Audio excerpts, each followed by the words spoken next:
The dining room smelled like roast chicken and rosemary, and for a moment, just a moment, it felt like it used to. Like the Christmases when my son was still a boy who believed in things.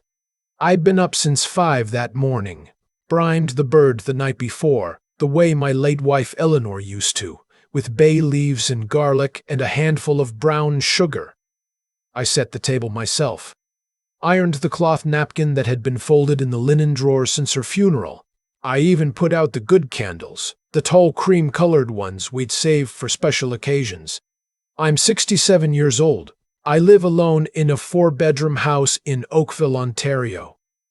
The same house where my son took his first steps, where he learned to ride a bike in the driveway, where I once stood at the kitchen window watching him grow up without quite noticing it happening. I retired 3 years ago from 31 years as a structural engineer. My pension comes in on the 15th. I have no debt. I stay busy. I am not, as far as I can tell, a difficult man. His name is Elliot. He's 36. His wife is Shauna. They moved in with me 14 months ago. I want to be clear about how it started, because I think that matters. Elliot called me on a Tuesday night in October, and there was something in his voice I hadn't heard since he was a teenager, that particular mixture of embarrassment and need.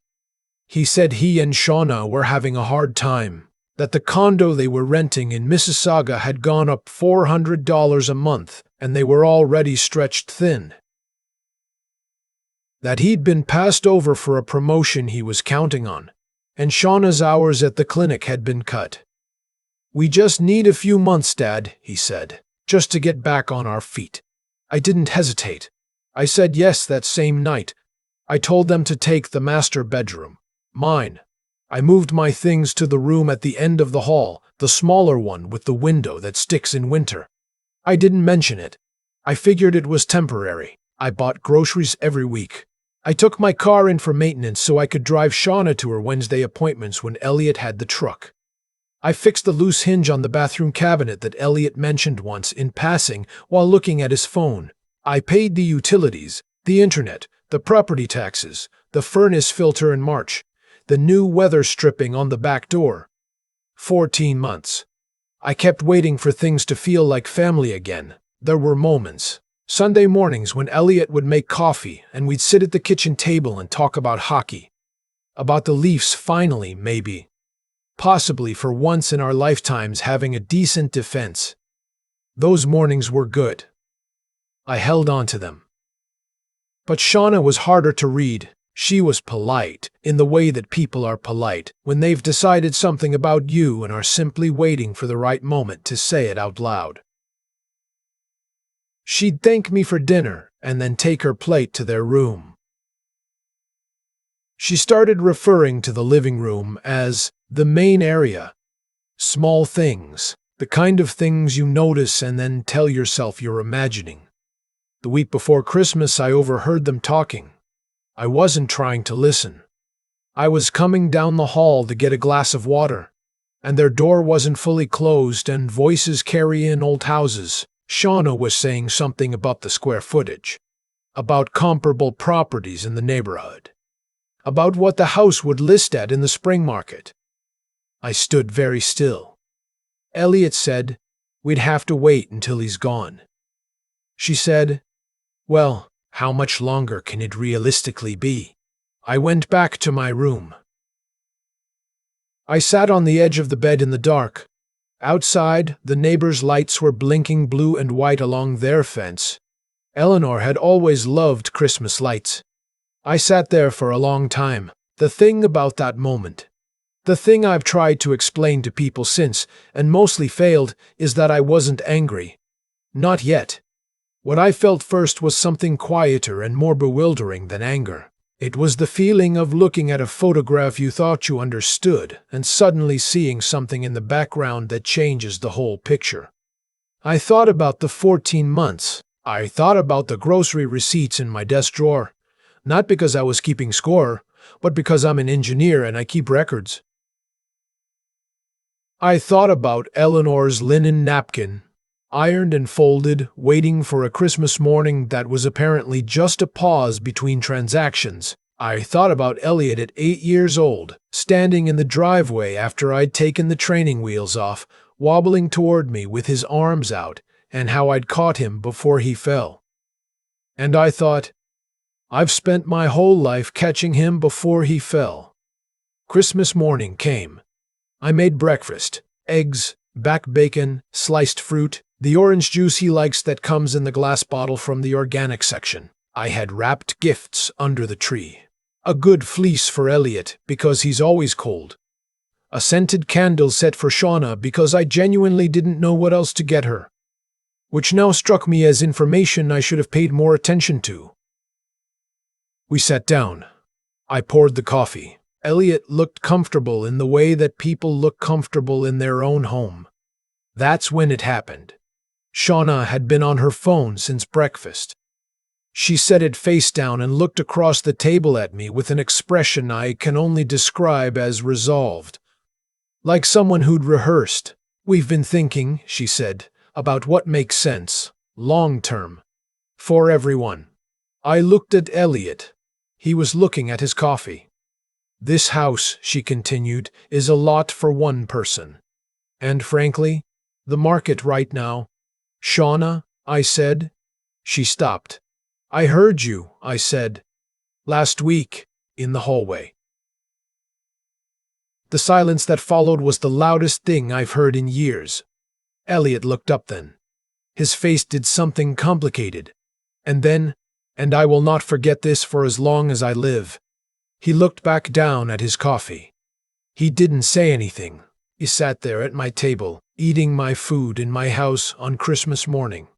And he didn't say a single word. Shauna started talking again. Something about how I'd misunderstood. About how they were only thinking ahead. About how surely I could see the practical reality of my situation. She used the word situation 3 times. I counted. I set down my fork. I wiped my mouth with Eleanor's ironed napkin. I stood up. "Merry Christmas," I said. And I went to my room and closed the door. I sat at my desk and I opened my laptop. I had a lot to figure out, and I've always done my best thinking alone. The first thing I did was call my lawyer. Neil. He's been my lawyer since the mid-90s, handled the purchase of this house, helped me with Eleanor's estate. I left him a voicemail that morning. I knew he was with his family. And he called me back that evening. I told him what I'd heard, what I needed. He didn't ask unnecessary questions. The second thing I did was go through my files. The house on Glenwood Crescent is in my name. Has been since 1991. Eleanor and I bought it together, and when she passed, the title transferred to me fully. I'd made sure of it. I'd also, over the years, been methodical in a way that I suppose looks like paranoia if you've never watched a marriage dissolve a friend's retirement. My will, updated 2 years ago, had originally left this house to Elliot. One of the first things Neil and I discussed that week was changing that. But there was something else I wanted to do first. Something that wasn't about punishment, or at least that's what I told myself, and maybe it was even true. I wanted to be generous in a way that could not be mistaken for weakness. I have a small cabin near Owen Sound, nothing fancy, 2 bedrooms, wood stove, a dock that needs a new board every spring. Eleanor and I used to drive up there in September, after the tourists left, and spend long weekends doing nothing in particular. I loved that place. I'd been keeping it up on my own since she died, driving up twice a year, making sure the pipes were winterized, replacing the screen on the porch door. I called Neil back on the 27th. I said I want to transfer the cabin to Elliot, clean title, no strings. Neil was quiet for a moment, then he said, "Are you sure about that?" I said yes. I was sure. I wanted him to have something real, something that was genuinely given and not taken, and I wanted the transfer finalized before I did anything else. It took about 10 days. I didn't tell Elliot it was happening. On January 7th, I left a registered letter on the kitchen table while they were both at the gym, It contained the transfer documents, a note from Neil explaining what it meant, and a short letter from me. I wrote, "The cabin is yours. I hope you and Shauna spend good years there. I hope it gives you what this house gave your mother and me, something that belongs to you, that you worked to keep. This house also belongs to me. I'll be staying in it. You have until the end of February to make other arrangements. I'll cover first and last month's rent wherever you decide to land. That's the last financial help I'll be giving. I love you. I always will. This is not a punishment. This is me finally believing that you're capable of standing on your own. Dad." Then I booked a flight to Victoria. I'd never been to Vancouver Island in January. People told me it would be gray and rainy and I should go in July instead. Those people were right about the gray and wrong about everything else. I rented a small room and a bed and breakfast in James Bay, a 10-minute walk from the water. I bought a used watercolor set from a shop on Government Street, because I'd always thought I might like painting, and I'd spent 67 years finding reasons not to try. I was terrible at it. I painted what appeared to be an emotionally distressed lighthouse for 3 days before I got anything that resembled what I was looking at. I didn't care. I sat in front of the window with my brushes and my small squares of paper, and I felt something I hadn't felt in 14 months, maybe longer. I felt like I was in my own life. I took long walks along the Dallas Road waterfront. I watched the ferries moving across the strait toward the mountains. I ate fish tacos at a place near the market that had 6 stools and no sign out front, and the best coleslaw I've ever had in my life. I called my friend Patrick in Hamilton one evening, and we talked for 2 hours about nothing important, the way we used to before life got complicated. Before we were both widowers with adult children and too much square footage and too many quiet evenings. Elliot called me on January 14th. I let it go to voicemail. He left a message that was 4 minutes long. I listened to it once and then I sat with it. He was confused, he said. Hurt. He said he didn't understand why I'd done it this way, without a chance to explain. He said the cabin was generous, but the letter felt harsh. He said he thought we'd had a good thing going, and he didn't understand why I was blowing it up. He did not say, "I'm sorry for what you overheard." He did not say, "Shauna and I were wrong." He did not say, "Dad, you deserved better than that." I called him back the next day. I kept it short. I said, "I heard what I heard, Elliot. I'm not angry. But I'm done arranging my life around other people's plans for it. You have the cabin. You have the offer to cover first and last. The rest is up to you." He started to say something else. I said, "I love you, son. I'll talk to you soon." And I hung up. I want to be honest about the next part, because this is where it stops being a clean story. I cried that night. Not the kind of crying that feels good or releases something. The bad kind. The kind that just sits there in your chest and makes you feel old and foolish and unsure of everything. I thought about Elliot as a boy. I thought about all the times I'd chosen to stay quiet about something that bothered me. All the times I told myself I was being patient when maybe I was just being afraid. I don't think I was a perfect father. I was absent in the ways that men of my generation were absent. Working late, distracted, assuming Eleanor was handling what I wasn't paying attention to. There were years when Elliot and I weren't close, and I know some of that is on me. I know that the ease with which he accepted my help for 14 months without once offering to cover a single grocery bill is not something that happened in a vacuum. I contributed to it. I made it too easy to take me for granted. I'm not saying that to excuse what happened. I'm saying it because if I don't say it, the story is too neat, and real life is not neat. What I know is this: at some point, the most loving thing you can do for someone is refuse to keep making it easy for them not to grow up. I stayed in Victoria for 3 weeks. On my last morning, I woke up early and walked down to the water before the city was fully awake. There was a seal out past the rocks, just its head visible, watching me with that expression. Seals have that manages to be both bored and deeply judgmental. The mountains across the strait were doing something extraordinary with the light. I stood there for a long time with my hands in my jacket pockets. I thought about the house on Glenwood Crescent, my workshop in the basement with the good vase and the hand planes Eleanor gave me for my 50th birthday, my garden in the backyard which will need serious attention come April, the chair by the front window where I drink my coffee in the mornings and watch the street wake up. I thought, that is my home, and I am going back to it. When I returned to Oakville at the end of January, the house was quiet. Elliot and Shauna had moved to a rental in Burlington, a 2-bedroom, I found out later, in a neighborhood not far from where Shauna grew up. I don't know the details. I didn't ask.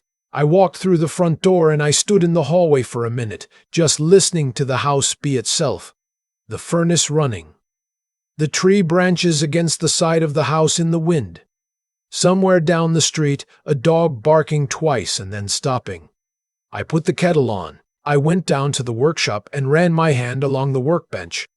I went upstairs and moved my things back into the master bedroom where they belonged. I opened the curtain that faces the backyard and looked at the garden, brown and sleeping under the January frost. There's a lot of work to do out there come spring. I'm looking forward to it.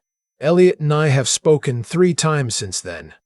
The conversations are short and careful, the way conversations are when people are figuring out what they mean to each other now. He's doing all right, I think. Shauna got a better position at a different clinic. He finally got the promotion. I'm glad. I mean that. I don't know if we'll find our way back to something good.